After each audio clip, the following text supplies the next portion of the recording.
guys ang current nga traffic dire sa may Sunset Boulevard ano. Damo man gali nagagamit so makita man naton kado napuslan man eventually ang aton dire nga gin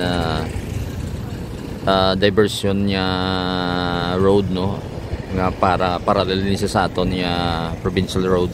So instead nga magagi ka dito sa may main road pauton. So pwede nga dire ka na lang maagi sa may Sunset Boulevard. So makita mo nga damo man gagamit guys kay rush hour subong. So ara siya makita naton nga may mga pakadto sa may actually diri halini siya sa may Mega World.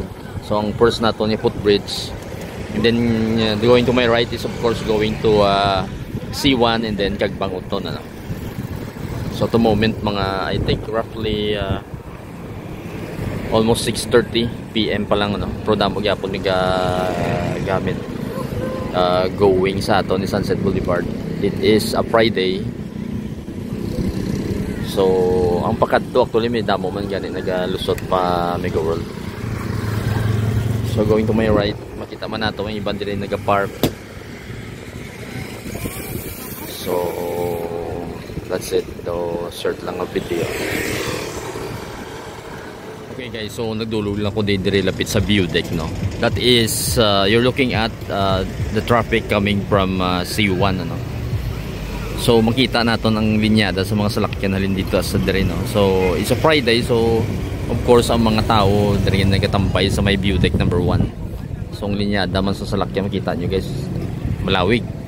And then of course ang just like the same sa mga karatabo dito sa may Kagbang section naton.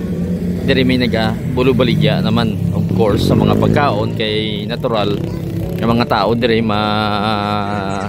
ngita pagkaon. So may mga mobile dire nga mga gabaligya bala ang aton yung mga usual nga mga gamotor kag mga gabisikleta nga mga gabaligya no. Usually mga fishball, mga anything lang nga mga finger foods ano. So gihilira din sila sa may lapit sa view deck. Ang view deck naton hindi nakikita nun. Kag of course ang mga salakyan guys damo-damo dire nagapark. Iba mga motor nagapark man kay dire nga section daw parking area pati dire sila nagpark. Sa subong do wala pa ko sa may nakita nga basura do nagliga binakita kita dire nga mga floating dito nga basura dito sa may view deck ano. Pero sa subong wala pa ko sa may nakita nga basura. Pero may mga suggestions nga dapat butangan dire sa mga trash bins ano. Kay siyempre damo tao so kinahanglan para hindi maglapta may basurahan gid. As far as I can see damo gid sa lakyan. So mo ni sa guys kadamo ang tao dire kay lalo na Friday subong ano. So damo ang tao nang nagapaliwaliwad dire.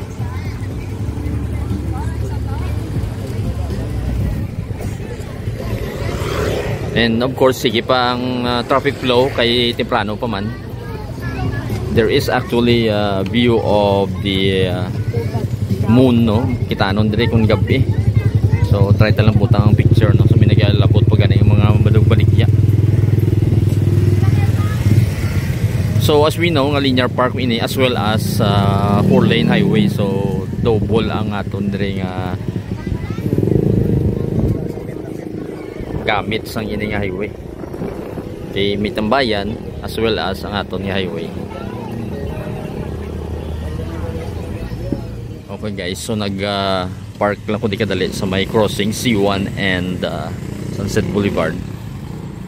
So as you can see dire busy na in the future damo na gid maga use sang aton nga highway. So going in and out of Sunset Boulevard, going to Mega World and both going to Kagbang Uton. So on the left side pakadto ni sa guys sa may Arevalo no. And then sa right side pakadto sa may Vista Mall, Mandurriao areas no. And then going straight is of course going sa Kagbang ano. The only thing at the moment is hindi ni lighted ang intersection and then there is no traffic light. So ang aton ni Sunset Boulevard ang ining area simply lighted siya. But then ang ining areas ang aton nya C1 wala pa na diri suga no. So makadto kita sa right side para makita niyo dulom gina diri guys. So punta na in the future butangan bala sang suga. So makita nyo almost pitch black na di So wala gid sa light, so makita niyo mga vehicles na lang may mga suga subong no.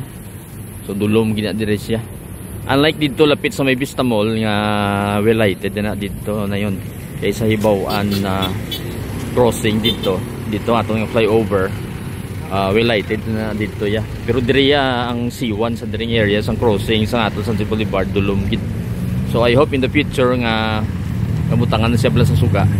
So makita nyo guys nga at this hour siguro mga 7:15 busy din no. Kada yung Friday subong, so you could just imagine even in the daytime matraffic man natin siguro. So night time gani papuli ng mga tao, so matraffic man ano. So makita naton nga may pulos man ang aton nga Sunset Boulevard ano. Kay both sides ginagamit sa mga kasi manwat ano. Then namin kay well lighted, so kanami lang. And then namin man kay makita nyo may nagja-jogging, may nag-walking dito sa other side no. So namin na ding intersection actually, except nga siguro butan lang traffic lights. And maybe in the future tungod kay mabisi din siya kinahanglan gi traffic light. So mo lang yun ang aton nakita dire. So we'll try to explore more. So sa unahan dito try naton ma-video dito sa may second naton nga footbridge ano kay do nami man tong structure. Similar man sa first nato nga footbridge ang iyang design ano. So medyo magka-curve na da, so try lang natin katuan man dito.